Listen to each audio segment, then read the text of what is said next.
올해 86세 내과 전문의 박진호입니다. 매주 외래 진료를 보고 작은 텃밭에서 매일 일을 하며 살아갑니다. 60년 가까이 환자들을 진료하면서 느낀 것이 있습니다. 건강은 복잡한 의학 이론이 아니라 매일의 작은 습관에서 나온다는 사실입니다. 계란만 챙기면 단백질 충분할 거라고 생각하셨죠? 저도 그랬습니다. 하지만 진짜 중요한 건 어떤 단백질을 어떻게 먹느냐입니다. 수많은 환자들을 진료하면서 깨달았습니다. 우리가 알고 있던 단백질 상식 대부분이 틀렸다는 걸 말입니다. 지난달 진료실에서 만난 78세 최순덕 씨가 기억납니다. 무릎이 아프고 계단 오르기가 힘들다며 찾아왔습니다. 검사 결과 특별한 질병은 없었지만 근육량이 심각하게 부족했습니다. 하루 한 끼 정도만 제대로 드시고 그마저도 밥 위주였습니다. 계란은 일주일에 2~3개 정도만 드신다고 하더군요. 순덕 씨와 같은 분들이 너무 많습니다. 단백질이 중요하다는 건 알지만 막상 어떻게 챙겨야 할지 모르는 경우가 대부분입니다. 나이가 들수록 단백질은 더욱 중요해지는데도 말입니다. 근육이 줄어들고 면역력이 떨어지고 상처 회복도 늦어집니다. 모두 단백질 부족과 직결되는 문제들입니다. 젊었을 때는 몰랐습니다. 밥 한 그릇과 김치만 있어도 든든했으니까요. 하지만 70대, 80대가 되면 달라집니다. 같은 양을 먹어도 몸에서 받아들이는 정도가 다릅니다. 소화력도 떨어지고 흡수력도 예전 같지 않습니다. 그래서 더욱 신중하게 단백질을 선택해야 합니다. 여러분도 궁금하지 않으신가요? 계란 말고 다른 좋은 단백질은 없을까요?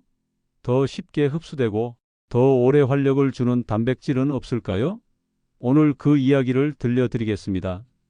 제 경험과 수많은 환자들의 사례를 통해 찾아낸 진짜 건강한 단백질 이야기를 말입니다. 제 아내 김은정 씨는 70대 중반부터 무릎 통증, 기력 저하, 피로감에 시달렸습니다. 병원에선 특별한 이상 없다는 말뿐이었습니다.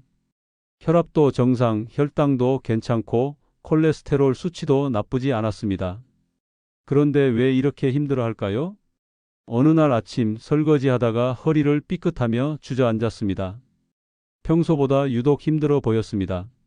얼굴도 창백하고 식욕도 없어 보였습니다.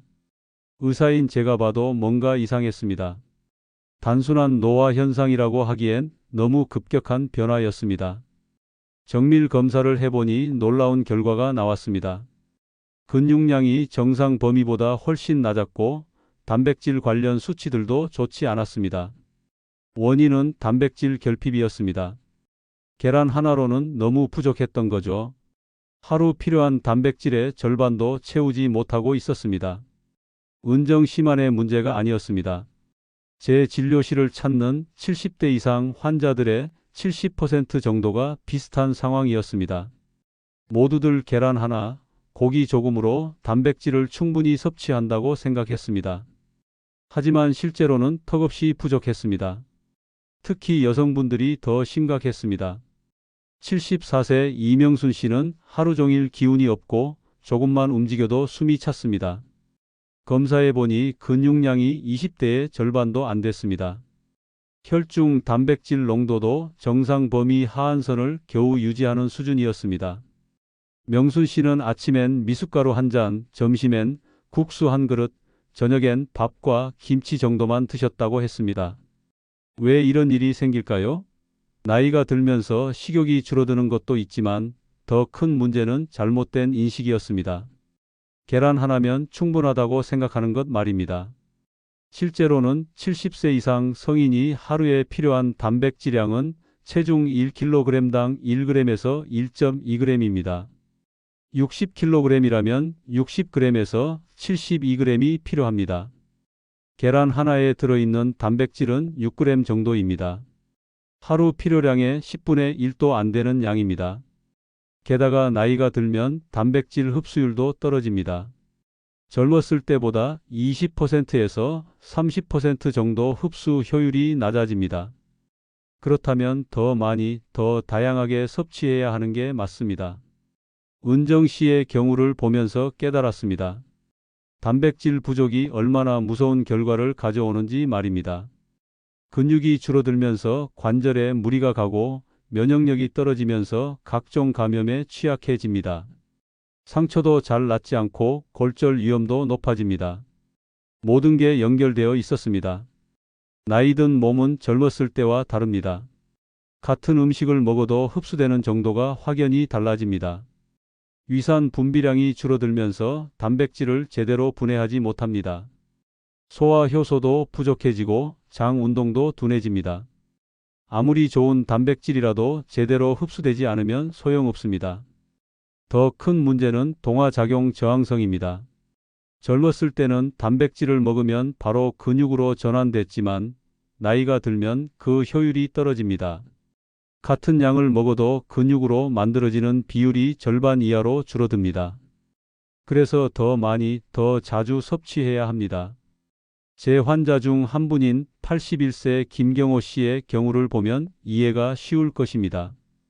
경호 씨는 매일 아침 계란 2개를 드셨습니다. 단백질을 충분히 섭취한다고 생각했죠. 하지만 근육량은 계속 줄어들었고 기력도 떨어졌습니다. 왜 그럴까요? 경호 씨는 아침에만 단백질을 집중적으로 드셨습니다. 점심과 저녁은 주로 밥과 채소 위주였습니다. 이렇게 되면 몸에서 한 번에 처리할 수 있는 단백질량을 초과하게 됩니다. 초과된 부분은 에너지로 사용되거나 지방으로 저장됩니다. 근육으로는 제대로 전환되지 않습니다. 또 다른 문제는 잘못된 식단 습관입니다. 많은 분들이 아침을 거르거나 간단히 때웁니다. 점심은 국수나 빵으로 대충 해결하고 저녁에만 제대로 드십니다. 이런 패턴은 단백질 섭취에 매우 불리합니다. 몸은 하루 종일 꾸준히 단백질을 필요로 하는데 몰아서 주면 제대로 활용하지 못합니다. 위산 부족도 큰 문제입니다. 70세 이상에서는 위산 분비량이 젊었을 때의 절반 정도로 줄어듭니다. 위산이 부족하면 단백질을 아미노산으로 분해하는 과정이 원활하지 않습니다. 특히 고기 같은 동물성 단백질은 더욱 소화하기 어려워집니다. 장내 환경도 변합니다. 나이가 들면서 유익균은 줄어들고 유해균은 늘어납니다. 장벽도 약해져서 영양소 흡수 효율이 떨어집니다. 아무리 좋은 단백질을 먹어도 장에서 제대로 흡수되지 않으면 의미가 없습니다. 그렇다면 어떻게 해야 할까요? 먼저 단백질 종류를 다양화해야 합니다. 계란만 고집할 것이 아니라 여러 종류의 단백질을 골고루 섭취해야 합니다.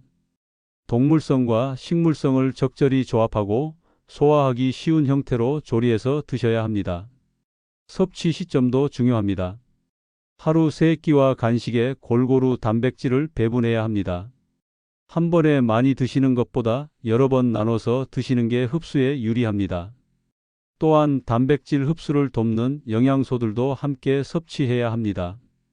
비타민 B군, 비타민 C, 아연, 마그네슘 등이 단백질 대사에 필수적입니다. 이제 구체적인 해답을 알려드리겠습니다. 계란보다 좋은 단백질 5가지 식품을 소개합니다. 모두 제가 직접 환자들에게 권해서 효과를 확인한 것들입니다. 소화하기 쉽고 흡수율이 높으며 다른 영양소도 풍부한 식품들입니다. 첫 번째는 황태입니다. 황태는 명태를 겨울 바람에 말린 것으로 단백질 함량이 매우 높습니다. 100g당 60g 이상의 단백질이 들어 있습니다. 지방은 거의 없고 소화하기도 쉽습니다. 특히 아미노산 구성이 우수해서 근육 합성에 매우 효과적입니다. 황태의 가장 큰 장점은 소화 흡수가 쉽다는 것입니다.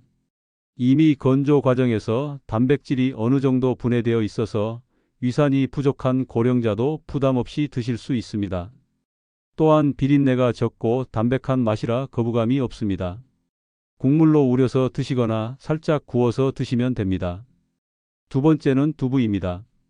두부는 식물성 단백질의 대표 주자입니다. 100g당 8g에서 15g의 단백질이 들어 있습니다. 콩 단백질은 완전 단백질로 우리 몸에 필요한 필수 아미노산을 모두 포함하고 있습니다. 또한 이소플라본이 풍부해서 뼈 건강에도 도움이 됩니다. 두부의 장점은 부드러워서 소화하기 쉽다는 것입니다. 이미 콩을 갈고 끓여서 만든 것이라 소화 부담이 적습니다. 또한 칼슘과 마그네슘도 풍부해서 근육 수축과 이완에 도움이 됩니다. 찌개에 넣어서 드시거나 두부 스테이크로 만들어서 드셔도 좋습니다. 세 번째는 병아리콩입니다. 병아리콩은 렌틸콩, 완두콩과 함께 콩류 중에서도 단백질 함량이 높은 편입니다. 100g당 19g의 단백질이 들어있고 필수 아미노산도 균형 있게 포함되어 있습니다. 또한 섬유질이 풍부해서 장 건강에도 좋습니다. 병아리콩의 특징은 글리세믹 지수가 낮다는 것입니다. 혈당을 천천히 올리기 때문에 당뇨가 있는 분들도 안심하고 드실 수 있습니다. 또한 엽산과 철분이 풍부해서 빈혈 예방에도 도움이 됩니다. 삶아서 샐러드에 넣거나 으깨서 페이스트로 만들어 드셔도 좋습니다. 네 번째는 들깨입니다. 들깨는 작은 씨앗이지만 단백질 함량이 놀랍도록 높습니다. 100g당 18g의 단백질이 들어 있습니다. 또한 오메가3 지방산이 풍부해서 혈관 건강과 뇌 건강에 도움이 됩니다. 리그난이라는 성분은 항산화 효과가 뛰어납니다. 들깨의 장점은 소량으로도 높은 영양가를 얻을 수 있다는 것입니다. 하루 한 숟갈 정도만 드셔도 충분한 단백질을 섭취할 수 있습니다. 또한 비타민 E가 풍부해서 노화 방지에도 효과적입니다. 갈아서 들깨가루로 만들어 국이나 나물에 넣어 드시면 됩니다. 다섯 번째는 여전히 계란입니다. 계란을 완전히 배제할 필요는 없습니다. 다만 계란만으로는 부족하다는 것을 아셔야 합니다. 계란은 아미노산 구성이 완벽하고 소화 흡수율도 높습니다. 비타민 B12와 콜린도 풍부해서 뇌 건강에 좋습니다. 이 5가지 식품을 어떻게 드셔야 할까요? 가장 중요한 것은 분산 섭취입니다. 아침, 점심, 저녁, 간식에 골고루 나눠서 드셔야 합니다. 예를 들어 아침에는 두부찌개, 점심에는 황태국, 저녁에는 병아리콩 샐러드, 간식으로는 들깨차를 드시는 식으로 말입니다. 흡수율을 높이는 조합도 중요합니다. 단백질과 함께 비타민 B군이 풍부한 브로콜리나 현미를 드시면 좋습니다. 건강한 지방인 참기름이나 들기름도 함께 드시면 흡수가 더 잘 됩니다. 발효식품인 된장이나 김치도 장 건강을 도와서 단백질 흡수에 유리합니다. 변화는 생각보다 빨랐습니다. 아내 은정 씨는 이 5가지 단백질을 꾸준히 드신 지 3개월 만에 확연한 개선을 보였습니다. 무릎 통증이 줄어들고 기력이 생겼습니다. 계단 오르기도 한결 수월해졌고 얼굴에 생기가 돌았습니다. 근육량도 10% 정도 증가했습니다. 더 놀라운 것은 다른 건강 지표들도 함께 좋아졌다는 점입니다. 혈압이 안정되고 혈당 조절도 더 잘 됐습니다. 면역력도 향상돼서 감기에 잘 걸리지 않게 됐습니다. 상처 회복도 빨라졌고 피부 탄력도 좋아졌습니다. 단백질 하나만 바꿨는데 이렇게 전체적인 건강이 개선될 줄은 몰랐습니다. 제 환자들의 변화도 눈에 띄었습니다. 앞서 언급한 최순덕 씨는 황태국을 매일 드신 후 무릎 통증이 현저히 줄어들었습니다. 계단 오르기가 힘들다던 분이 이제는 산책도 즐기십니다. 근육량이 늘어나면서 관절에 가해지는 부담이 줄어든 것입니다. 김경호 씨는 두부와 병아리콩을 꾸준히 드신 후 기력이 크게 회복됐습니다. 오전에 피곤해서 누워있던 분이 이제는 오후까지 활기차게 지내십니다. 혈중 단백질 농도도 정상 범위로 올라왔고 근육량도 15% 증가했습니다. 이명순 씨는 들깨가루를 매일 드신 후 숨차는 증상이 많이 좋아졌습니다. 조금만 움직여도 힘들어하던 분이 이제는 집안일도 척척 해내십니다. 심혈관 건강이 개선된 덕분입니다. 오메가3 지방산의 효과를 몸소 체험하신 것입니다. 이런 변화들을 보면서 확신했습니다. 나이가 들어도 적절한 단백질 섭취만 하면 건강을 유지할 수 있다는 것을 말입니다. 단백질이 부족하면 근육이 줄어들고 면역력이 떨어지고 각종 질병에 취약해집니다. 반대로 충분히 섭취하면 활력 넘치는 노년을 보낼 수 있습니다. 지금 은정 씨는 매일 산책도 하고 시장도 직접 다닙니다. 고통 대신 활력으로 하루를 시작합니다. 텃밭 일도 함께 하고 요리도 즐겁게 합니다. 무엇보다 웃음이 많아졌습니다. 건강이 좋아지니까 마음도 밝아진 것입니다. 제 진료실을 찾는 환자들의 변화도 지속되고 있습니다. 단백질 부족으로 고생했던 분들이 하나둘씩 건강을 되찾고 있습니다. 약에만 의존하던 분들이 이제는 음식으로 건강을 관리하고 있습니다. 진짜 치료는 병원이 아니라 식탁에서 일어나는 것 같습니다. 여러분의 식단엔 단백질이 충분한가요? 계란 하나로 만족하고 계시지는 않나요? 오늘 저녁부터 단 하나만 바꿔보세요. 두부 한 모, 황태 한 줄, 병아리콩 한 줌이 내년 건강을 바꿀 수 있습니다. 건강한 노년은 거창한 계획이 아니라 오늘 드시는 한 끼에서 시작됩니다. 86세인 제가 아직도 진료를 보고 텃밭에서 일할 수 있는 이유도 바로 이런 작은 습관들 때문입니다. 나이는 숫자일 뿐 진짜 중요한 건 몸속 근육과 활력입니다. 그리고 그 근육과 활력은 매일 드시는 단백질에서 나옵니다. 지금 당장 시작하세요. 여러분의 건강한 내일이 오늘 식탁에서 만들어집니다.